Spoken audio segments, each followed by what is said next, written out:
आज की कहानी अंधविश्वास और सनकपन का ऐसा भयानक किस्सा है जिसे सुनने के बाद हर कोई सुन पड़ सकता है। जैसा स्पेन के उस डॉक्टर का हाल हुआ जिसने पहली बार इस कहानी का सच अपने कानों से सुना।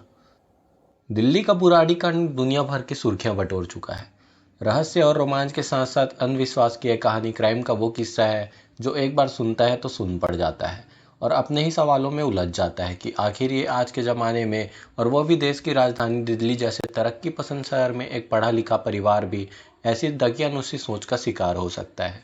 लेकिन आज की कहानी के सामने से आज बुराड़ी कांड भी छोटा नजर आए। तो चलिए पूरी कहानी जानते हैं। नमस्ते दोस्तों, आप सभी का स्वागत है हमारे YouTube चैनल पे जिसका नाम है। आशा करता हूँ आप सभी कुशल मंगल होंगे। चलिए कहानी में आगे बढ़ते हैं। ये कहानी 7 समुंदर पार यूरोप के देश स्पेन की है। इस किस्से की शुरुआत होती है करीब 53 साल पहले, दिसंबर 1970 का महीना। स्पेन में एक जगह है जिसका नाम है सांता क्रूज। यहाँ एक मशहूर डॉक्टर रहा करते थे जिनका नाम था डॉक्टर वॉल्टर ट्रैंकलर। डॉक्टर वॉल्टर ट्रैंकलर अपने इलाके में काफ़ी मशहूर थे और उनकी काफ़ी इज्जत भी थी। 22 दिसंबर 1970 को दिन के वक्त डॉक्टर वॉल्टर ट्रैंकलर के दरवाजे की घंटी बजी। उस वक्त उनके घर में उनकी नौकरानी सबीने बस थी। वाइफ किसी काम से बाहर गई थी। चूंकि सबीने रसोई में कामों में व्यस्त थी, इसलिए बिना किसी झिझक के डॉक्टर ट्रैंकलर ने दरवाजा खोला। दरवाजा खोलने पर वो देखते हैं कि सामने दो आदमी खड़े हैं। दोनों का हुलिया देखकर डॉक्टर साहब थोड़ा चौंक जाते हैं क्योंकि दोनों के जूतों में कीचड़ लगा हुआ था। साथ ही उनके हाथ भी काफी गंदे थे। डॉक्टर साहब के कुछ समझने से पहले उन्होंने अपना तारुफ हेरोल्ड अलेक्जेंडर और फ्रैंक के रूप में करवाया। ये दोनों डॉक्टर ट्रैंकलर की नौकरानी सबीने के पिता और भाई थे। वो दोनों बताते हैं कि वो सबीने से मिलने आए हैं। उनकी बात सुनकर डॉक्टर 15 साल की सबीने को रसोई से बुलाते हैं और परिवार को सामने के दरवाजे के पास निजी बातचीत करने की अनुमति दे देते हैं। डॉक्टर ट्रैंकलर उनकी बातचीत को सुनना नहीं चाहते थे, मगर दोनों आदमियों की हालत ने उन्हें चौंका दिया था। वे दोनों कीचड़ में लिपटे हुए थे। दोनों की इस हालत ने डॉक्टर को हैरानी में डाल दिया था। तब डॉक्टर को उनकी बातचीत पर कान देने को मजबूर कर दिया और जैसे ही डॉक्टर ने उन लोगों की बातचीत सुनी तो उनके पैरों तले जमीन खिसक गई। एक तरह से उनका हार्ट बीट एकदम तेजी से बढ़ गया। डॉक्टर ने पिता अलेक्जेंडर को अपनी बेटी से यह कहते हुए सुना कि वो लोग जस्ट अभी सबेनी की माँ और दोनों बहनों को मार कर आ रहे हैं, यानी वो 3 कत्ल करके आ रहे हैं। ये बात सुनने के बाद डॉक्टर ट्रैंकलर की हालत तो खराब हो ही चुकी थी। वो ये सोच रहे थे और सबीने के लिए फिक्र कर रहे थे कि कहीं पिता की यह बात सुन के सबीने तेजी से चिल्लाती हुई बेहोश ना हो जाए, कहीं उसे सदमा ना लग जाए। लेकिन डॉक्टर की हैरानी का ठिकाना नहीं रहा जब उसने देखा कि सबीने ने अपने पिता का हाथ थाम लिया और प्यार से उसके गाल को चूम लिया। डॉक्टर को ये इसलिए भी हैरान कर रहा था क्योंकि 15 साल की उनकी नौकरानी ने एक भयानक काम को अपनी रजामंदी दे दी थी। साथ ही सबीने ने कहा कि मुझे यकीन है कि आपने वही किया है जो आपको लगता है कि जरूरी है। इसके बाद पूरा परिवार एक दूसरे को गले लगाने लगा और फिर वो तीनों नॉर्मल हो गए जैसे कुछ हुआ ही ना हो। इधर डॉक्टर साहब की हवा खराब हो चुकी थी। डॉक्टर ने महसूस किया कि वह उन लोगों के एक खतरनाक ग्रुप के साथ है जो सही और गलत की समझ खो चुका है। अब डॉक्टर साहब को कुछ समझ नहीं आता कि आखिर उनके सामने क्या चल रहा है। वो दो कातिलों के सामने खड़े थे जो 3 कत्ल करके आए थे। उन्हें यह भी डर लग रहा था कि कहीं वो इनको भी ना मार दे। ये सोचते ही वह दौड़कर अपने कमरे में गए, अंदर घुसे और दरवाजे को मजबूती से बंद कर लिया। दरवाज़ा बंद करने के बाद तुरंत वो पुलिस को फ़ोन करते हैं और उनको बताते हैं कि उनके घर में अभी अभी 2 शख्स आए हैं जो 3 कत्ल करके आए हैं। पुलिस उन्हें आश्वासन देते हैं कि वो तुरंत वहां पहुंच रहे हैं। जब तक पुलिस उनके घर नहीं पहुंच गई, डॉक्टर अपने कमरे में ही बंद रहे। उन्हें यह डर सता रहा था कि कहीं वो दरवाजा तोड़कर अंदर न घुस जाए और उन्हें भी न मार दे। इधर पुलिस के आने तक डॉक्टर साहब को हर मिनट भारी लग रहा था। उन्हें यह भी फिक्र हो रहा था कि वो कातिल पुलिस के आने से पहले कहीं भाग न जाए। ये तमाम बातें डॉक्टर साहब के जहन में चल रही थी। खैर, पुलिस कुछ ही मिनटों में वहां पहुंच जाती है। पुलिस के आते ही डॉक्टर साहब समझ जाते हैं कि वो अब सेफ है और तुरंत दरवाजा खोलकर बाहर आते हैं। लेकिन डॉक्टर की हैरानी का ठिकाना नहीं रहा जब उन्होंने देखा कि अलेक्जेंडर परिवार अभी भी वहीं था और पुलिस के आने के बावजूद वो लापरवाही से आपस में बात कर रहे थे। पुलिस के पहुंचने के बाद डॉक्टर उन्हें पूरी बात बताते हैं, लेकिन पुलिस भी वहां बुरी तरह चौंक जाती है क्योंकि वो दोनों कातिल अभी भी वहीं खड़े थे। पुलिस को तब लगा कि शायद डॉक्टर ने मजाक किया हो या फिर उन दोनों शख्स ने डॉक्टर के साथ मजाक किया हो। इधर पुलिस वालों ने भी देखा कि पिता हेरोल्ड अलेक्जेंडर के हाथों से कीचड़ टपक रहा था। पुलिस अधिकारियों को अब तक डॉक्टर से पता चल चुका था कि वो अभी अभी 3 कत्ल करके आए हैं, लेकिन पुलिस की भी हैरानी का ठिकाना नहीं रहा था, क्योंकि उनके हाव भाव से कतई पता नहीं चल रहा था कि उन लोगों ने कुछ ऐसा किया है। पुलिस को अपने सुनने पर यकीन ही नहीं हुआ। तब इस चीज की पुष्टि करने के लिए पुलिस ने हेरोल्ड से पूछा, क्या चल रहा है। पिता हेरोल्ड ने बिना किसी हिचक के वो घटना पुलिस वालों के सामने दोहरा दी जो उसने अपनी बेटी को सुनाई थी, और जिसे सुनकर ही डॉक्टर ने पुलिस बुला ली थी। उन्होंने साफ साफ बताया कि उन्होंने अभी अभी अपनी बीवी और 2 बेटियों को मौत के घाट उतारा है। साथ ही हेरोल्ड ये भी कहता है कि ये हमारा फैमिली मैटर है, रिलीजियस मैटर है। अगर आप इस पे दखल ना ही देंगे तो ज़्यादा बेहतर होगा।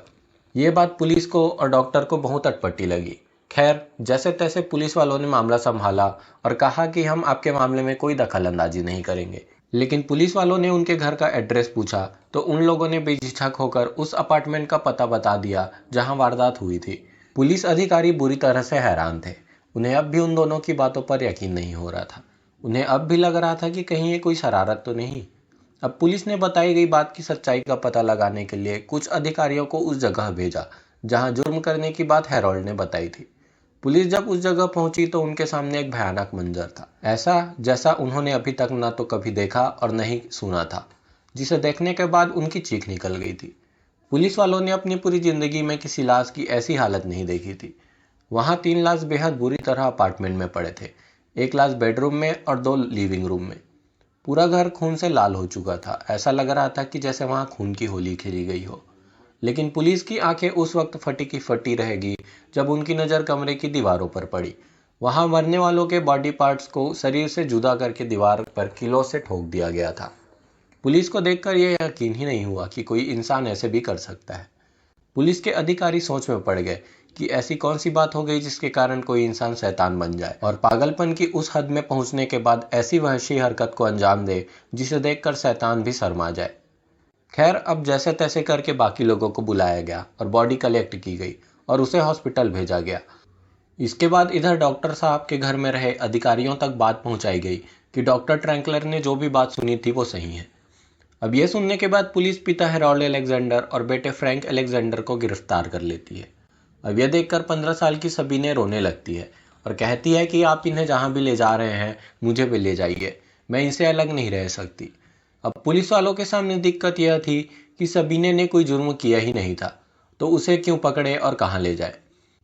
खैर, पुलिस उन लोगों को लेकर पहले अस्पताल जाती है, क्योंकि जिस तरह से कत्ल इन्होंने किया था, जिस बेदर्दी से शरीर के अंगों को इन्होंने दीवार पर लटका दिया था, वो किसी आम इंसान के बस की बात ही नहीं थी। अस्पताल ले जाने के बाद जब दोनों का इलाज हुआ तो पता चला कि दोनों की मेंटल हालत ठीक नहीं है। अब चूंकि दोनों की दिमागी हालत ठीक नहीं थी, इसलिए इन पे कोई मुकदमा भी नहीं चल सकता था। इसलिए इन दोनों को मानसिक चिकित्सालय भेज दिया गया। साथ ही सबीने को एक हॉस्टल जो महिलाओं और बच्चों के लिए था वहां भेज दिया गया। अब सामने सवाल यह था कि आखिर ये सब हुआ क्यों। इस चीज का पता लगाने के लिए पुलिस इस पूरे किस्से के बैकग्राउंड में पहुंचने की कोशिश में लग गई ताकि पूरा सच समझ में आ जाए। पता चला कि देश और दुनिया में बहुत सारे अलग अलग समूह हैं जिनका अपना अलग अलग मानना है, अलग अलग विश्वास है, अलग अलग यकीन है।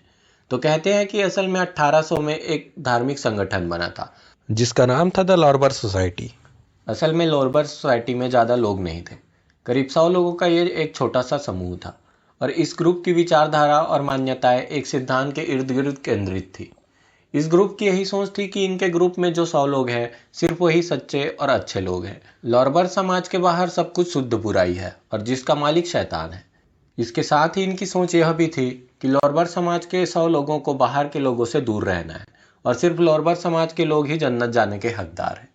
अलग अलग वक्त में इनके लीडर बदलते गए। पहले इनका लीडर जॉर्ज था, हालांकि उसकी मृत्यु के बाद इस ग्रुप का लीडर हेरोल्ड अलेक्जेंडर बन गया। जब अलेक्जेंडर चीफ बना तब उसका एक बेटा और 2 बेटी पहले से ही पैदा हो चुके थे, हालांकि सबीने पैदा नहीं हुई थी। उसके बाद उसको एक और बेटा पैदा हुआ जिसका नाम उसने फ्रैंक रखा। लेकिन जैसे ही दूसरा बेटा पैदा हुआ, उसकी पैदाइश के दूसरे दिन ही अलेक्जेंडर ने यह ऐलान कर दिया कि उनके ग्रुप में एक नया गॉड मिल गया है और उसके बाद इस ग्रुप का नया गॉड फ्रैंक होगा। साथ ही उसके पालन पोषण की यही शर्त रखी गई थी कि उसकी मूर्खतापूर्ण मांगों को भी बिना किसी सवाल के पूरा किया जाए और उस पर कोई प्रकार का बंधन नहीं लगाया जाए। अब चूंकि इस ग्रुप का लीडर यानी गॉड अलेक्जेंडर ही बना हुआ था, तो लोगों ने भी अपने लीडर अलेक्जेंडर के इस नए फरमान को बाकायदा मान लिया।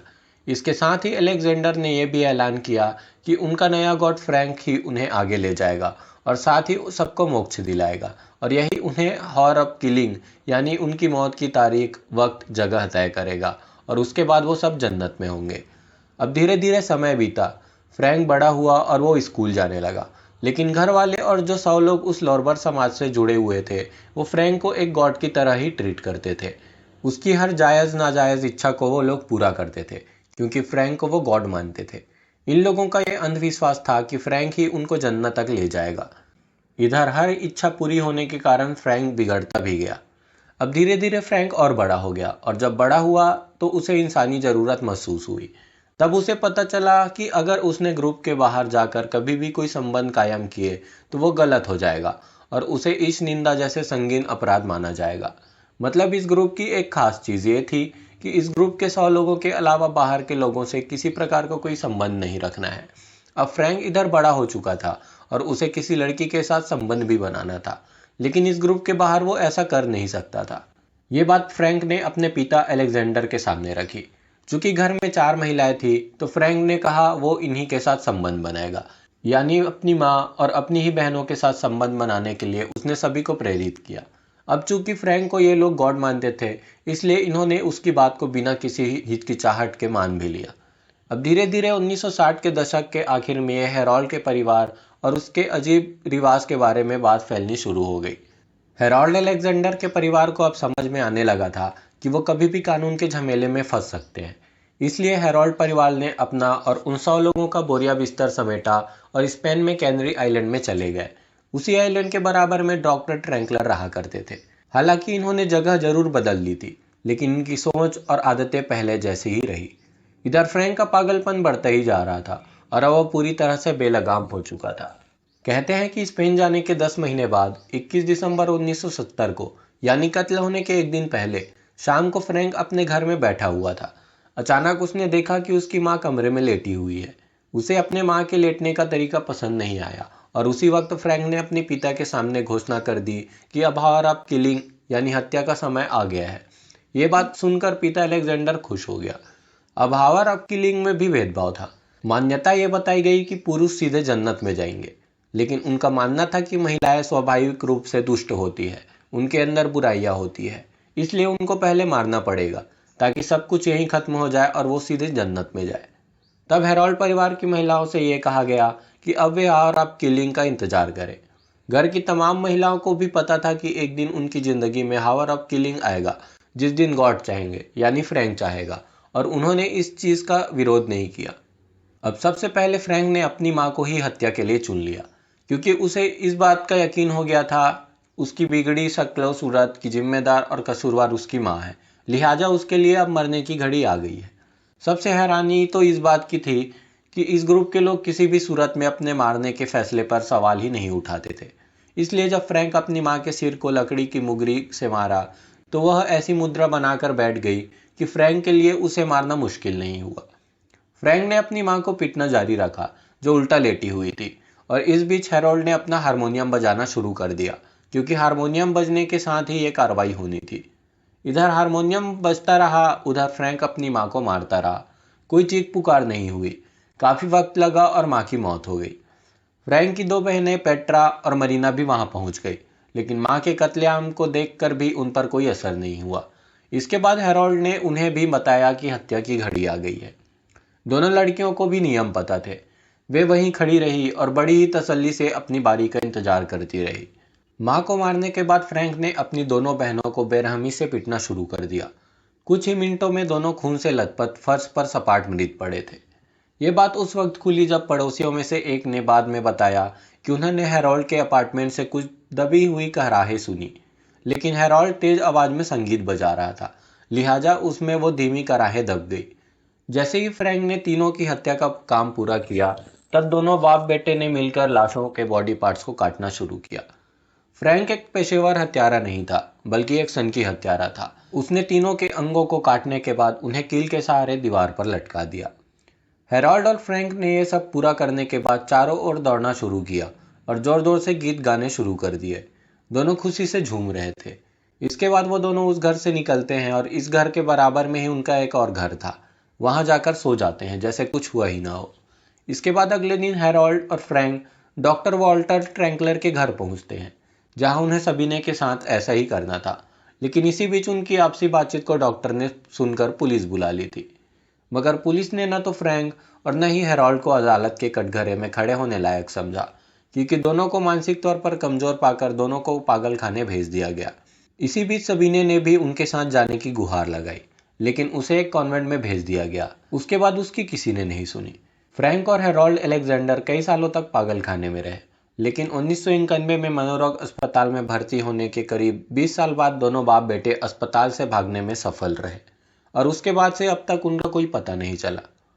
इत्तेफाक से सबीने उस दिन घर में नहीं थी, बल्कि डॉक्टर के घर में काम कर रही थी, और शायद इसीलिए वो बच गई, नहीं तो उसका भी वही हाल हुए रहता जो उन 3 महिलाओं का हुआ। तो ये थी आज की पूरी कहानी। आशा करता हूँ आपको कहानी पसंद आई होगी। मिलते हैं अगले कहानी में। जय श्री राम।